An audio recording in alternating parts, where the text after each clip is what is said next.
Hi everyone!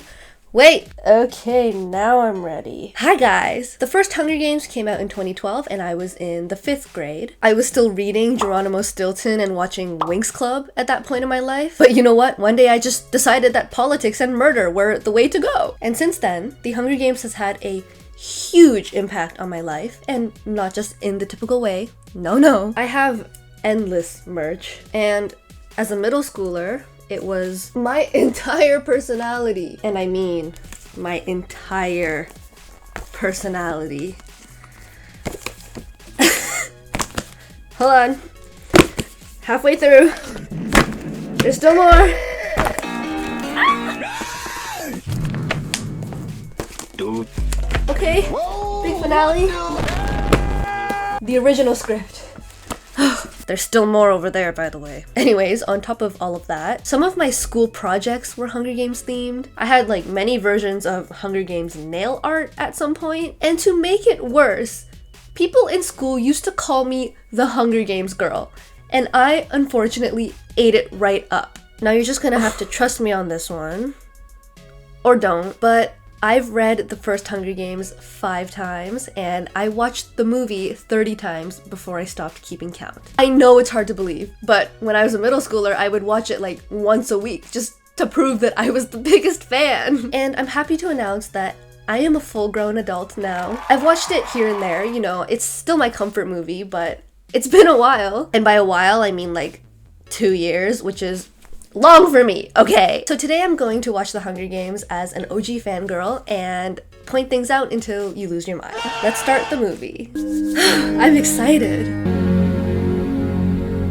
Tell me this is not Century Gothic. It's something so small, but I think about it all the time because why are they using hashtag 21st century, hashtag clean girl font to describe a dystopian world, you know? What defines your personal signature? I just love how accurately this universe represents real life. The wealthy versus the poor and using the vulnerable as entertainment. In writing, it seems like such a far future, but it's really not. I hate that they replaced that cat. Like, I know it wasn't accurate to the book, but they already got through a whole movie. Could have just carried on. It's actually interesting watching this after the Ballad of Songbirds and Snakes because we do get an official map of Panem, which is really cool. They don't really map out specifically where in North America everything is, but by the map and by the fact that Katniss is near the mountains, I would say that District 12 is around North and South Carolina. I don't know. I'm not American, but it's a really cool detail. And then the capital is in like Utah area. If you're from Utah, let me know. What are you gonna do with that when you Gale! Throwing since day one. Damn you, Gale! Dude, Effie's makeup, fire. We could do it, you know. Take off, live in the woods, what we do anyway. They'd catch us. I'm never having kids. I might, if I didn't live here. But you do live here. What's so great about Katniss saying that is that she says it because she never wants kids in the state of this world. And then, as we know in Mockingjay, she has kids because the world is finally better. Look how small she is compared to everyone else. And then she has a big growth spurt in Catching Fire in Mockingjay. Happy Hunger Games! And may the odds be ever in your favor. You're all haters. Clap for Effie, you freaking haters. A people rose up from the ashes and a new era was born. The way that this is filmed like an ad sends me over the edge. Let's go back for a second. Hold on.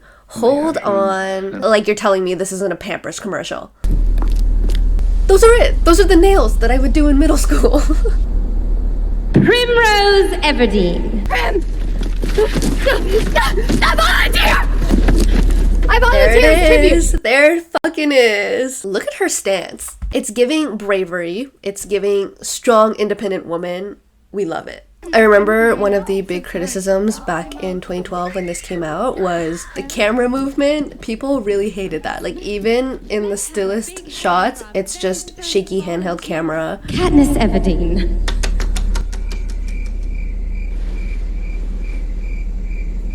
It didn't bother me at first, but when you watch it so many times, you're like, ugh.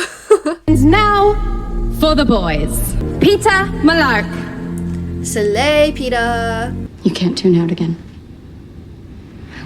No matter what you feel, you have to be there for her. Do you understand? I think the mom does a really good job. She barely says anything, and you can tell exactly what type of person she is. Only OGs know that everyone used to be Team Gale. Things were just so simple back then. Most people were like, he was there first, he's way hotter than Peeta. But then we woke up 10 years later and all decided to be Team Peeta. Good decision. I'm glad we have come together morally as a society. Oh, look at Peeta. Look at poor Peeta.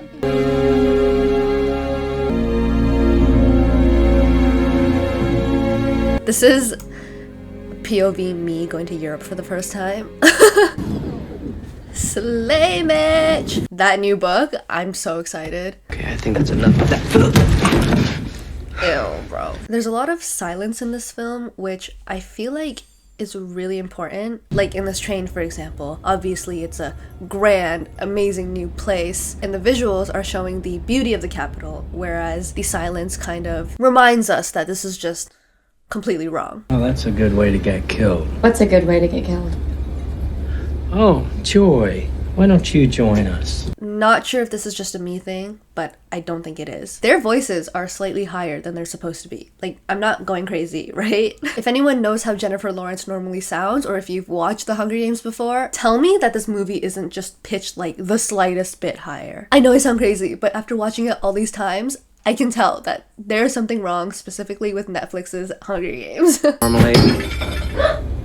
That is mahogany. Oh my god, the difference between the Capitol outfits versus District 12 outfits. Love it. What do you think about this? The brutalism. I'm not the biggest fan of brutalist architecture. I think a lot of people can agree with me on that. But I love that they used it because of its futuristic effect. Like, they could have went with modern or futuristic architecture, but in the world of the Hunger Games, the set design had to be a mixture of going forward in time while also going backward in time. It's so smart. Cinna's gold eyeliner. Such a good detail from the books. You ready? Don't be afraid. I'm not afraid. See, that's not her voice. That's not what she sounds like. 2 power plant workers, right? And then, What is that in the background? This is like the dystopian version of prom night when the main character steps into the room and all eyes turn to her.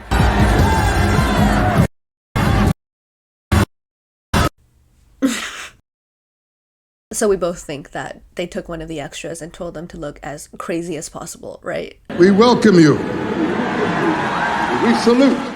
Dude, look at the hate in her eyes. I used to be in love with Kato, like severely unhealthy love.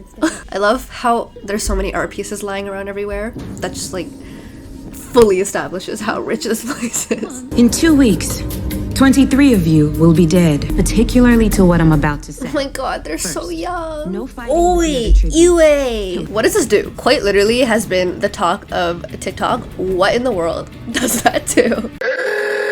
A lot of people don't notice the Avoxes in the back, like the slaves. Their stories are so sad. If you do the capital wrong, you get your tongue cut off and you're a slave. Imagine having no tongue.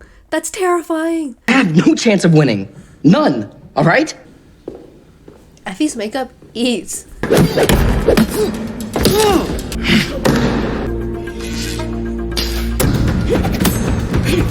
If it were me having to train all that time, I don't think I'd make it off the platform in the actual games. Like, you're telling me these people who don't work out are suddenly forced to do hardcore training? I would be unable to move by the end of the week. I wonder if there's like an option to just sit in the corner and not do anything. Catch me at the camouflage station with Peeta because I can't handle all that. He's so smug. Ugh. So this is an interesting shot. The screen displays each of the tributes' odds in the games. Of course, it's the careers that have the highest odds. And I find the stats to be pretty fascinating, especially with District 4 male, who is quite literally 12 years old and 65 pounds. Like, oh my god, that's so young and so small. They really are just little kids. Hate this. This is the absolute worst. Katniss Everdeen?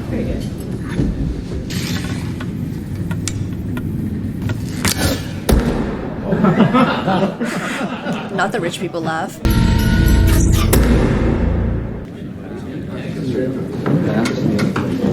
I love the scene because of how realistic it is. Like, let's be honest, I would not be paying attention either. Are you crazy? I just got mad. Mad? There are so many uses of hexagons in the Capitol, and I wonder if there's symbolism behind it or if it's just because it looks futuristic. I searched it up, and apparently hexagons in design represent balance and efficiency, which maybe having these 12 districts with their own contributions to the Capitol are part of the balance and efficiency in their eyes. Or I'm just reading way too far into it, and it's just because it looks futuristic. I hope you noticed we have a serious situation. I love Hamish. From District 1, Mom. Anyway. Katniss Everdeen with a score of 11. Whoever was the food designer, best job in the world. Hello. I've just been seeing shot after shot of the most delicious food I've seen in my entire life, and I'm just so amazed. Caesar Flickerman! He's so theatric. Anyway! She really looks like a fox. Well, I was just hoping that I wouldn't burn to death. The way that they laugh like sitcom characters is crazy. Nice dress, too. Not yours. Do I smell like roses to you? Sometimes I like to think about if the Hunger Games were to happen like now in present day. Our teenagers are so awkward. I don't even think they could sway the people of the Capitol. I just don't want them to change me and turn me into something I'm not. I just don't want to be another piece in their game, you know? Yeah, I just keep wishing I could think of a way to show them that they don't own me. This is such an important scene for PETA because of what he goes through in Mockingjay.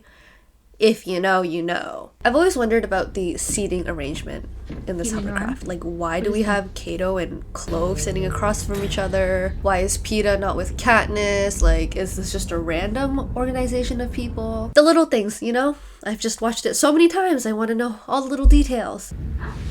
Oh my god, she's so good at portraying fear. Look at her, she's like frozen. Like, I'm scared looking at her. Oh, that silence, perfect. Also to think that there's a whole underground underneath the arena is so weird. Horrifying, this feeling never gets old, oh my god.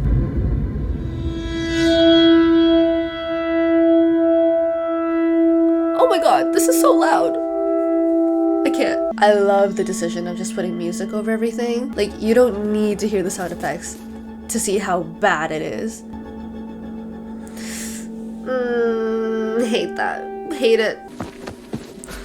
Girl, did you see that? I want to know so badly. Who is that?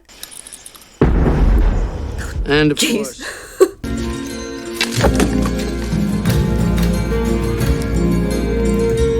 There's no way that that snare killed that squirrel. Did you see how high the spear went? Hold on, go back.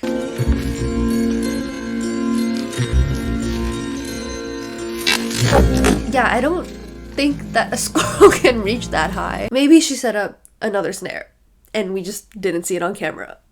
Hey, lover boy. To be Katniss in this moment, to be Katniss, I would never That was your snare we found back trust there. him again. Nope, I don't care if you're PETA, I would not.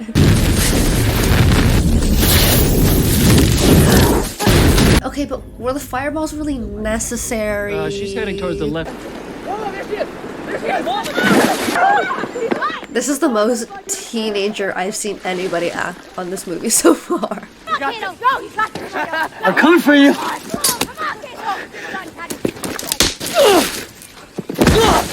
How funny would it have been if Cato fell and the sword impaled him? I like the little detail of the blood on Cato's neck. You'd expect there to be a lot more blood than there actually is, no? Like, unless they're taking showers every night. To this day, I'm still mad about Cato and Glimmer being a thing. Because if you read the books, you would know it was always Cato and Clove. We were robbed. Ooh, forgot about that. How is Rue smarter than like half the tributes? Another terrifying scene. You would think that more of them would have died from this. Like, considering Katniss was blacked out for a few days. Those other guys were like swarmed. Ew! See, like, you're telling me he didn't get stung at all? Rue? Could you imagine? I'm not gonna hurt you. Hurt her. I know you want to. Is all of that true? You and him? She's so cute. Oh, watch this, watch this. Close it back. Close it back again. Oh, goodbye. Oh no, the worst part of the whole movie is coming up. You're okay. You're fine. See? Yue! You thought the worst part of the movie was Rue dying? No, it's Yue! It's not even this death scene that sets me off. It's the riot that happens afterwards in District 11. It's such a raw reaction. The fact that Katniss didn't know any of it was happening either. Like, she just wanted to pay tribute to a friend. Give them something to root for. So you like... Seneca's such a bitch boy. Right. Have you been out there? 10, 11, 12? Not personally, no. And I have. Snow, you evil motherfucker.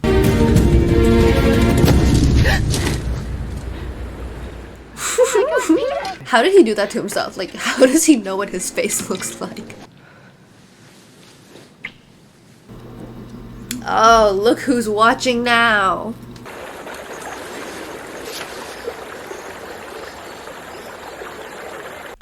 I love Haymitch. I remember the first time I saw you. Your hair was in 2 braids He's instead of such one. a cutie patootie. Even if I don't make it. Okay, chill. Attention, tributes, attention. There will be a feast tomorrow at the cornucopia. I'm not gonna let you. You would do it for me. She's so Wouldn't you? independent, strong, girly. They need to stop with the Gale shots. They need to stop. Isabel Furman actually auditioned to be Katniss. That's crazy. Oh my god, and Thresh. Oh, I wish we had more content of Thresh. He was such a good character.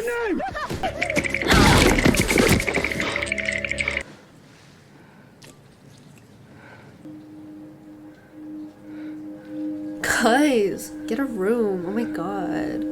Oh my god. Do you hear the pitch change in their voice? I don't really feel anything. I swear they sound different. Are you okay? I heard the cannon. That's Nightlock, Peeta! Stupid Peeta.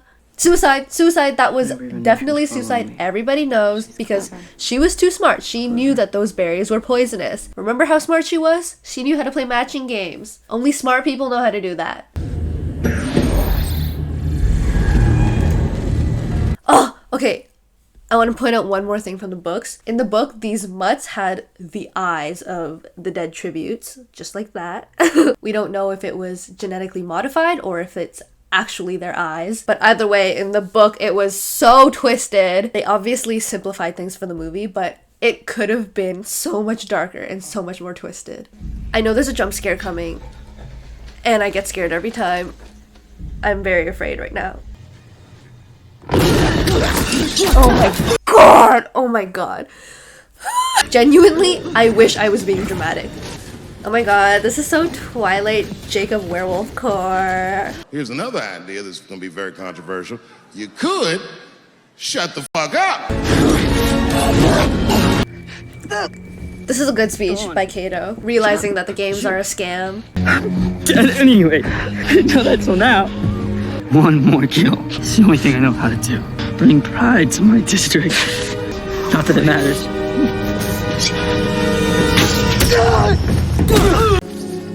No, trust me. 2. The braid touch. 3. Stop!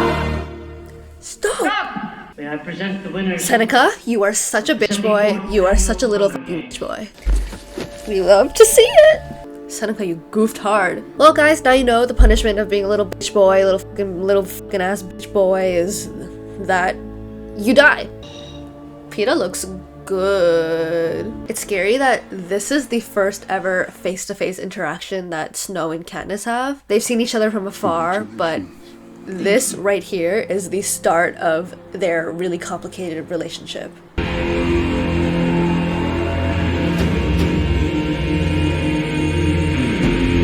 I just got chills through my whole body.